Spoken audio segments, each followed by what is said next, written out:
Assalamualaikum warahmatullahi wabarakatuh. Selamat datang di channel Minum Malam.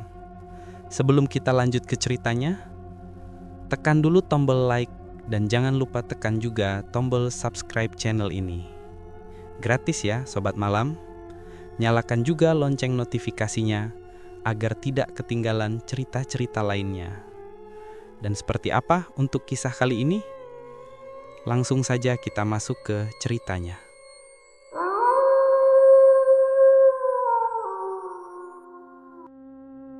Malam itu, langit Surabaya terlihat kelabu. Jam sudah menunjukkan pukul 10 lewat sedikit. Udara di stasiun Gubeng terasa lebih dingin dari biasanya. Siti, seorang mahasiswi berusia 20 tahun, berjalan perlahan sambil menenteng tas ranselnya yang terlihat agak berat. Ia baru saja pulang dari perpustakaan kampus, langsung menuju stasiun untuk mengejar kereta malam yang akan membawanya pulang ke Malang. Bagi Siti, perjalanan malam bukan hal baru. Ia sering melakukannya karena jadwal kuliah dan aktivitas organisasi membuatnya jarang punya waktu pulang siang. Tapi ada sesuatu yang berbeda malam itu. Entah kenapa, sejak melangkahkan kaki ke halaman stasiun, bulu kuduknya meremang. Seolah ada mata yang memperhatikannya dari kejauhan. Stasiun terasa sepi. Memang masih ada beberapa penumpang lain, tapi jumlahnya tidak banyak. Lampu neon di langit-langit peron berkedip-kedip, mengeluarkan suara dengungan halus yang berpadu dengan derit besi rel kereta. Bau khas oli dan karat begitu menusuk, bercampur dengan aroma tanah basah setelah hujan sore tadi. Siti menarik napas dalam, berusaha menenangkan diri. Kereta ekonomi tujuan Malang akhirnya datang, bergerak perlahan masuk ke stasiun. Suara gesekan roda besi di atas rel memekakkan telinga, membuat jantung Siti ikut berdebar lebih cepat. Ia menunggu pintu gerbong terbuka, lalu segera melangkah masuk. Di dalam, suasananya lebih hening. Lampu-lampu putih pucat menerangi gerbong, namun cahaya itu terasa dingin, sama sekali tidak memberi rasa hangat. Hanya ada beberapa orang penumpang yang duduk menyebar, sebagian sudah tertidur dengan kepala bersandar di kaca jendela. Siti memilih duduk di kursi dekat jendela, agak jauh dari orang lain. Ia ingin perjalanan ini tenang, tanpa gangguan. Tasnya ia letakkan di pangkuan, tangannya sesekali menggenggam erat resleting seolah takut kehilangan barang berharga. Udara di dalam gerbong agak pengap. AC tua menderu pelan. Tapi angin yang keluar tidak cukup dingin. Justru ada hawa aneh yang sulit dijelaskan. Bukan panas, bukan dingin, tapi seperti ada aliran udara yang tidak wajar, membuat bulu halus di tengkuknya merinding. Saat kereta mulai bergerak, Siti menoleh keluar jendela. Peron yang tadi dilaluinya perlahan bergeser, meninggalkan cahaya lampu stasiun yang temaram. Namun tepat di ujung peron, matanya menangkap sesuatu. Ada bayangan putih. Seseorang, atau entah apa, berdiri diam di sana, tak bergerak. Sosok itu tampak tinggi. Tubuhnya terbungkus kain putih kusam, kepalanya tertunduk. Jaraknya cukup jauh, tapi mata Siti terasa terpaku. Semakin lama ia menatap, semakin jelas sosok itu terlihat. Seperti pocong. Siti cepat-cepat mengedipkan mata, berharap itu hanya bayangan atau kain yang tertiup angin. Tapi saat kereta bergerak makin cepat, sosok itu tetap berdiri di tempat, seolah menatap ke arah gerbong tempat Siti duduk. Ah, mungkin cuma Kalin, pikirnya dalam hati. Ia mencoba menepis pikiran buruk, lalu memalingkan wajah. Tapi rasa tidak nyaman itu terus mengganggunya. Suara gesekan roda besi di atas rel makin keras. Berulang-ulang, seperti irama yang memukul batin. Tek, tek, tek, berpadu dengan gemuruh mesin. Siti memejamkan mata sebentar, mencoba mengatur napas. Namun, semakin ia berusaha menenangkan diri, semakin jelas bayangan itu menempel di kepalanya. Udara di gerbong terasa lebih dingin. Ia menggenggam kedua lengannya, berusaha menahan rasa menggigil. Padahal AC tidak begitu dingin, tapi hawa itu menusuk sampai ke tulang. Aroma besi karatan bercampur bau lembab masuk ke hidungnya, membuat ia ingin menutup wajah dengan kain. Beberapa menit berlalu, gerbong semakin sunyi. Hanya ada suara penumpang yang terlelap, sesekali terdengar dengkuran samar. Tapi di telinga Siti, suara-suara itu seperti menghilang. Yang terdengar hanyalah bunyi roda kereta dan, anehnya, suara kain yang terseret pelan. Sret, sret. Ia membuka mata, menoleh ke arah lantai. Tidak ada apa-apa. Lantai gerbong hanya berdebu, dengan bercak noda hitam bekas sepatu penumpang. Siti menelan ludah. Tubuhnya sedikit gemetar. Ia kembali menoleh ke jendela. Kali ini bayangan putih itu terlihat lebih dekat. Bukan lagi berdiri di ujung peron, melainkan seolah-olah mengikuti kereta dari kejauhan. Mustahil, pikirnya. Bagaimana mungkin sesuatu bisa bergerak secepat kereta? Tapi matanya jelas melihat. Sosok putih itu melayang di kegelapan malam, tubuhnya terpental-pental mengikuti irama laju kereta. Siti menutup mulutnya dengan tangan, menahan teriakan yang nyaris lolos. Tubuhnya membeku, jantungnya berdegup tak karuan. Ia merasakan keringat dingin mulai mengalir di pelipis, meski udara di gerbong makin menusuk. Satu-satunya suara yang terdengar hanyalah derit kereta yang terus melaju, bercampur dengan bunyi angin yang menerobos masuk lewat celah jendela. Angin itu membawa aroma tanah basah yang semakin kuat, bercampur dengan bau anyir samar seperti darah yang mengering.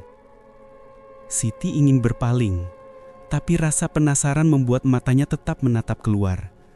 Sosok itu masih ada. Tubuhnya terbungkus kain kafan yang kotor dan basah, kepalanya tertunduk, tapi perlahan terangkat.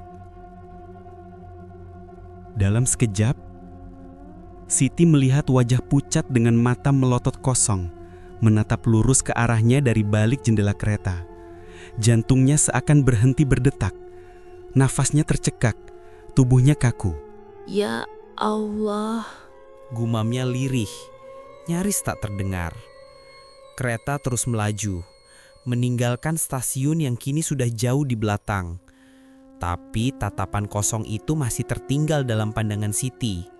Seolah sosok itu tidak benar-benar hilang, hanya menempel di balik kaca, mengikuti kemanapun kereta berjalan. Siti meremas erat tasnya, tangannya bergetar hebat.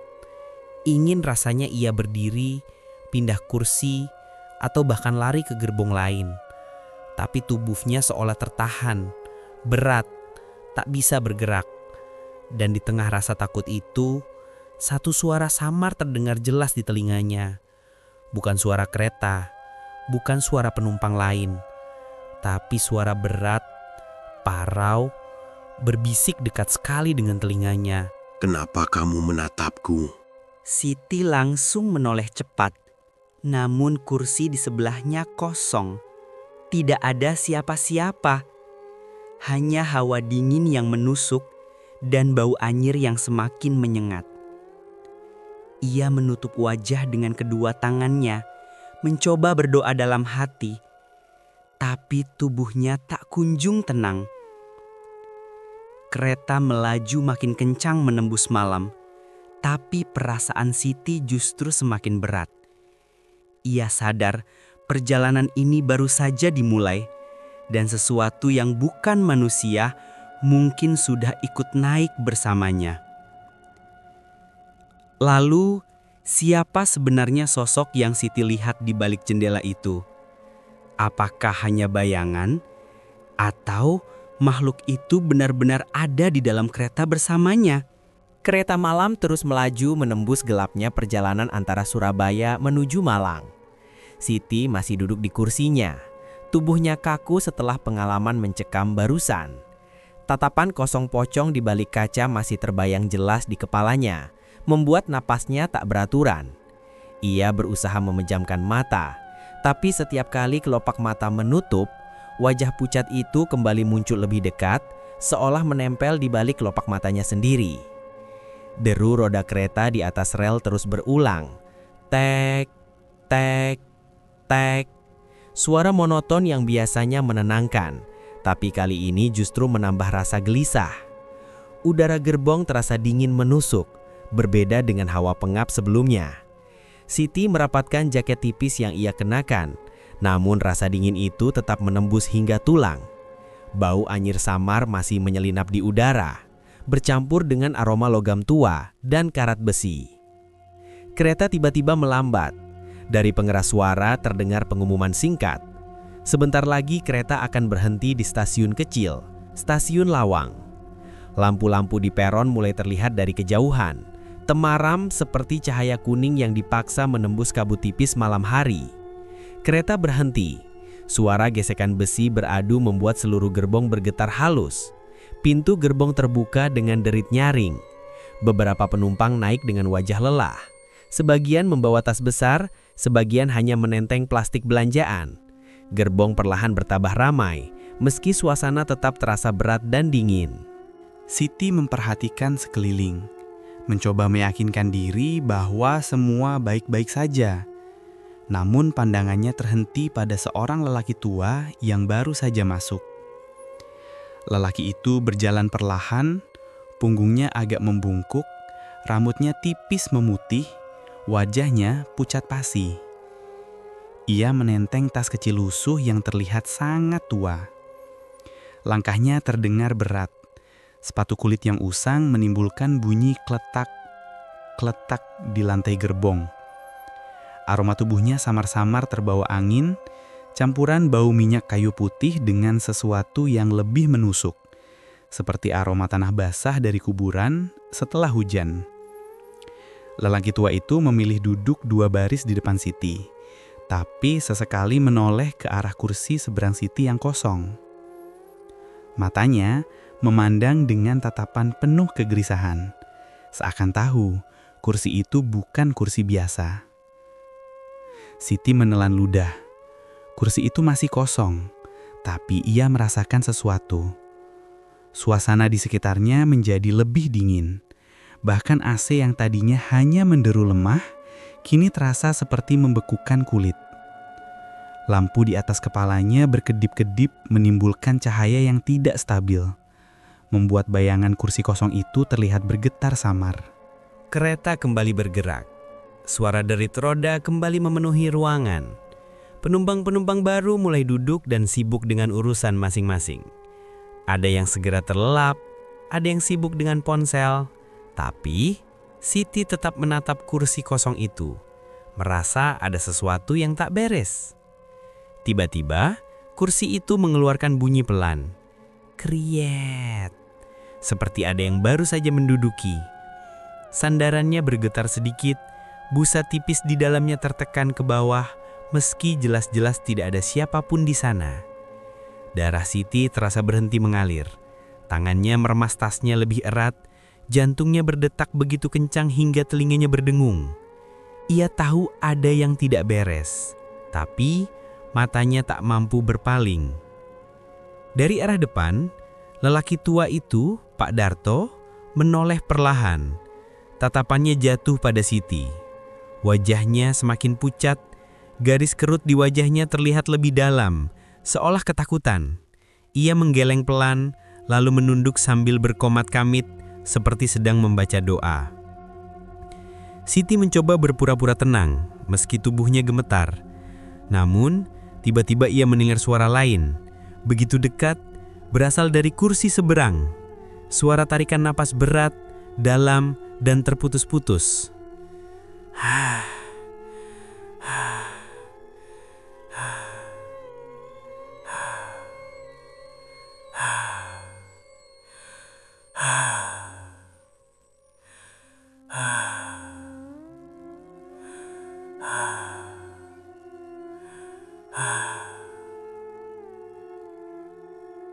Seolah ada seseorang yang kelelahan atau sesuatu yang mencoba bernafas setelah lama terkubur. Bau anyir semakin kuat, menusuk hidung, bercampur dengan aroma lembab kain basah. Udara yang ia hirup menjadi lebih berat, membuat dadanya sesak. Siti hampir tidak sanggup lagi. Ia menutup hidung dengan ujung kerudungnya, tapi bau itu tetap menembus masuk, merayap hingga ke tenggorokannya. Dalam kepanikan itu, tiba-tiba lelaki tua itu berdiri. Ia berjalan pelan ke arah Siti, wajahnya serius, Tatapannya tajam meski penuh ketakutan. Ia berhenti di samping kursi Siti, membungkuk sedikit, lalu berbisik dengan suara serak yang hampir tak terdengar. Jangan ditatap kursi kosong itu lama-lama. Bukan manusia yang duduk di situ. Siti terkejut. Matanya membesar, napasnya tercekat. Ia ingin bertanya, tapi lidahnya keluh, tubuhnya kaku. Lelaki tua itu segera kembali duduk di kursinya, kembali menunduk, seperti tidak ingin terlibat lebih jauh. Suasana semakin mencekam. Kursi kosong itu kembali mengeluarkan bunyi pelan, kali ini lebih jelas. Kriet, kriet, seolah ada tubuh berat yang bergeser pelan di atasnya. Cahaya lampu berkedip lagi, membuat bayangan di kursi itu bergerak-gerak tak menentu. Siti tidak sanggup lagi menatap, tapi rasa takut membuat tubuhnya tetap terpaku. Ia bisa merasakan hawa dingin aneh menyelinap dari arah kursi itu, seperti ada sesuatu yang duduk, menunduk, dan terus memperhatikan dirinya tanpa wajah. Kereta terus melaju di kegelapan malam, melewati sawah-sawah dan pepohonan yang hanya tampak bayangannya dari balik kaca.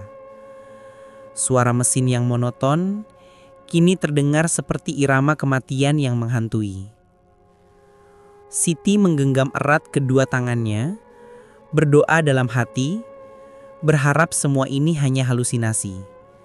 Tapi tubuhnya tahu, ini nyata. Lalu, dalam keheningan yang menyesakkan itu, ia mendengar suara lain. Pelan, lirih, namun jelas. Bukan dari lelaki tua di depan, bukan dari penumpang lain yang tertidur, melainkan dari kursi kosong di seberangnya. Sebuah bisikan parau, seakan keluar dari tenggorokan yang penuh tanah. Aku sudah duduk di sini sejak tadi. Siti langsung menutup mulutnya, menahan teriakan. Matanya berkaca-kaca, tubuhnya gemetar hebat. Ia ingin berdiri dan lari, tapi seolah ada kekuatan yang menahannya. Kereta terus berderak menembus malam, meninggalkan Siti dalam ketakutan yang makin dalam.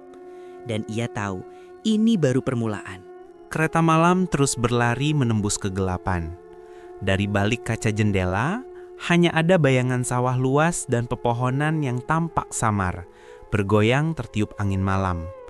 Hening, sunyi, hanya deru roda yang terus beradu dengan rel, menimbulkan suara monoton, tek, tek, tek, seperti detak jam kematian yang tak bisa dihentikan. Siti masih duduk di kursinya, tubuhnya tegang. Bisikan yang ia dengar dari kursi kosong tadi masih bergaung jelas di telinganya. Kata-kata itu membuat bulu kuduknya merinding hingga ke tengkuk. Aku sudah duduk di sini sejak tadi. Kalimat itu terus mengulang di kepalanya, seakan bukan sekadar suara, melainkan tanda bahwa ada sesuatu yang benar-benar hadir di sana. Udara di gerbong terasa semakin dingin, tidak seperti dingin AC biasa, tapi dingin yang menusuk tulang, dingin yang membuat ujung jari-jarinya mati rasa. Nafas yang keluar dari mulutnya berubah menjadi embun tipis, tanda suhu di sekelilingnya sudah terlalu rendah untuk ukuran ruang tertutup. Siti menggenggam tasnya erat, seolah benda itu bisa memberinya perlindungan. Ia melirik ke kursi seberang, kursi itu masih tampak kosong. Tapi rasa berat yang menekan dadanya tak bisa ia abaikan. Seolah ada sesuatu yang duduk di sana, mengisi ruang yang tak terlihat. Di depan, lelaki tua yang tadi sempat memperingatkannya, Pak Darto, masih menunduk, bibirnya komat kamit. Suara doa yang lirih bercampur dengan gemuruh mesin kereta menambah suasana semakin menyeramkan. Kereta mulai memasuki wilayah Singosari. Di depan sana ada sebuah terowongan tua peninggalan zaman Belanda. Terowongan panjang yang terkenal angker sering disebut-sebut oleh para masinis sebagai jalur paling berat di malam hari. Siti bisa melihat lubang gelap itu dari jauh, seperti mulut raksasa yang siap menelan kereta bulat-bulat. Saat kereta masuk, cahaya dari luar lenyap seketika. Gelap. Benar-benar gelap. Lampu di dalam gerbong mendadak padam. Suara jeritan kecil terdengar dari beberapa penumpang, lalu hening. Hanya suara kereta yang terus bergumuruh, bergema lebih keras karena dinding terowongan memantulkan bunyinya. Dalam kegelapan itu, Siti bisa merasakan tubuhnya membeku. Matanya berusaha menyesuaikan, tapi yang ada hanya hitam pekat. Tangannya gemetar. Keringat dingin mengalir di pelipis meski udara begitu dingin. Hawa lembab menusuk, disertai aroma busuk kain basah yang semakin menyengat, membuatnya mual. Lalu, serit, serit. Siti mendengar suara itu lagi. Suara kain yang diseret di langkai, sangat jelas, sangat dekat. Suara itu bergerak dari arah lorong gerbong, mendekat, makin lama makin dekat, hingga rasanya hanya berjarak beberapa kursi darinya. Tiba-tiba, lampu menyala kembali. Cahaya putih pucat memantul di dinding gerbong.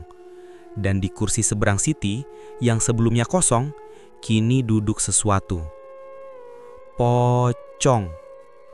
Tubuhnya kaku, terbungkus kain kafan kotor yang basah dan berlendir. Wajahnya pucat membiru, kulitnya melepuh, matanya melotot besar dengan bola mata yang hampir keluar. Mulutnya sedikit terbuka, memperlihatkan gigi-gigi yang menghitam. Siti menahan napas. Seluruh tubuhnya gemetar hebat. Lututnya terasa lemas. Ia ingin berteriak, tapi suaranya hilang. Tenggorokannya seperti terkunci. Penumpang lain pun melihatnya. Ada yang menjerit pelan, ada yang langsung menutup wajah dengan kain, ada juga yang pura-pura tidur, meski jelas-jelas tubuh mereka gemetar. Semua orang tahu mereka tidak sendirian di dalam gerbong itu. Pak Darto menunduk lebih dalam, tangannya gemetar sambil meremas tas lusuhnya. Bibirnya terus berkomat-kamit membaca doa, tapi suaranya bergetar, seolah ia sendiri tidak yakin bisa selamat. Siti tak sanggup berpaling. Matanya terkunci pada sosok menyeramkan di hadapannya. Pocong itu duduk kaku. Namun tiba-tiba kepalanya bergerak. Perlahan, sangat perlahan, menoleh ke arah Siti dengan gerakan kaku dan berderak. Kerak, kerak. Suara tulang yang bergeser terdengar jelas, membuat bulu kuduk semua orang di gerbong berdiri. Dan kini, mata kosong itu menatap lurus ke arah Siti. Nafasnya kembali terdengar. Berat, parau, seolah keluar dari dada yang penuh tanah.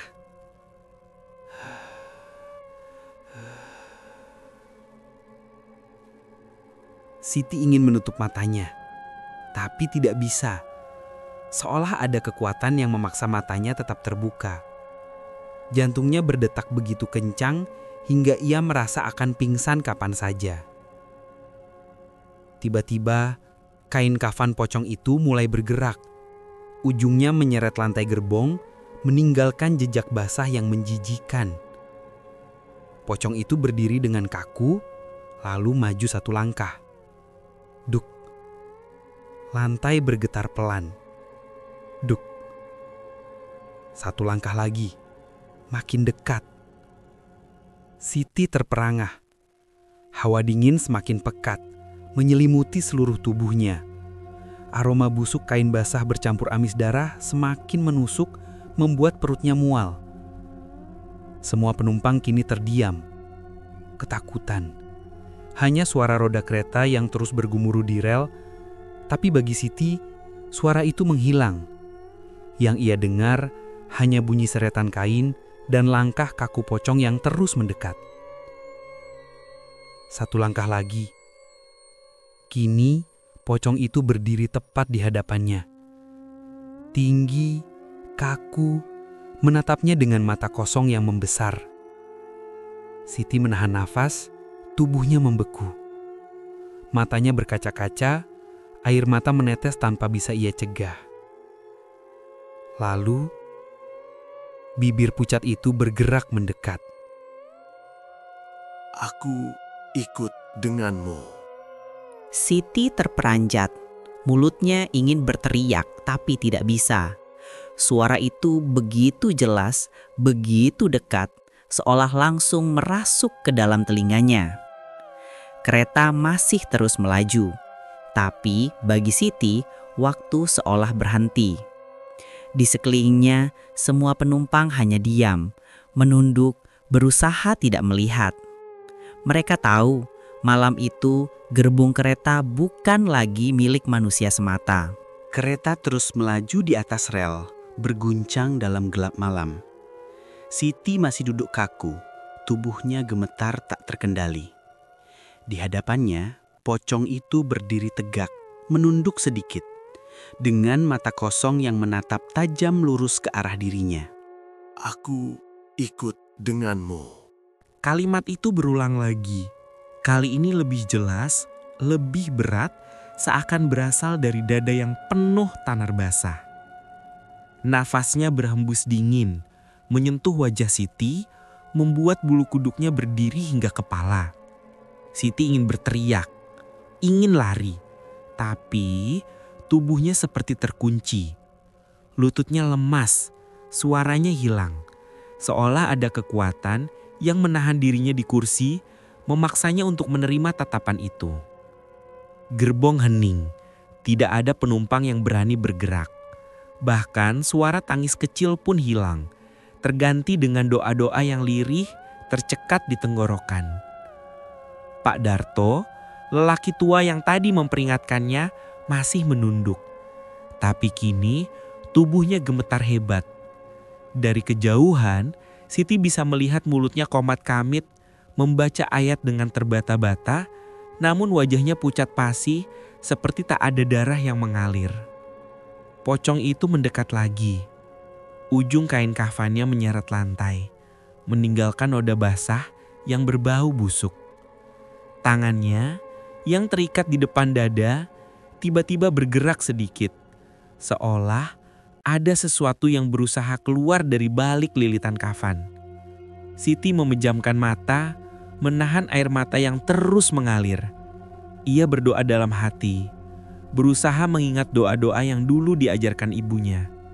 Tapi suaranya dalam hati terasa tenggelam oleh bisikan lain. Bisikan yang sama dengan yang ia dengar di kursi kosong sebelumnya. Aku duduk di sini sejak tadi. Jangan usir aku. Bisikan itu semakin keras, semakin mendesak, hingga memenuhi kepalanya. Siti menutup telinganya dengan kedua tangan, tapi percuma. Suara itu bukan dari luar, melainkan langsung masuk ke dalam pikirannya. Lalu, lampu kereta kembali berkedip-kedip, sekali, dua kali, hingga akhirnya padam total lagi. Gelap gulita. Dalam kegelapan itu, Siti merasakan sesuatu menyentuh pundaknya. Dinginnya bukan main, seperti es yang menempel langsung ke kulit.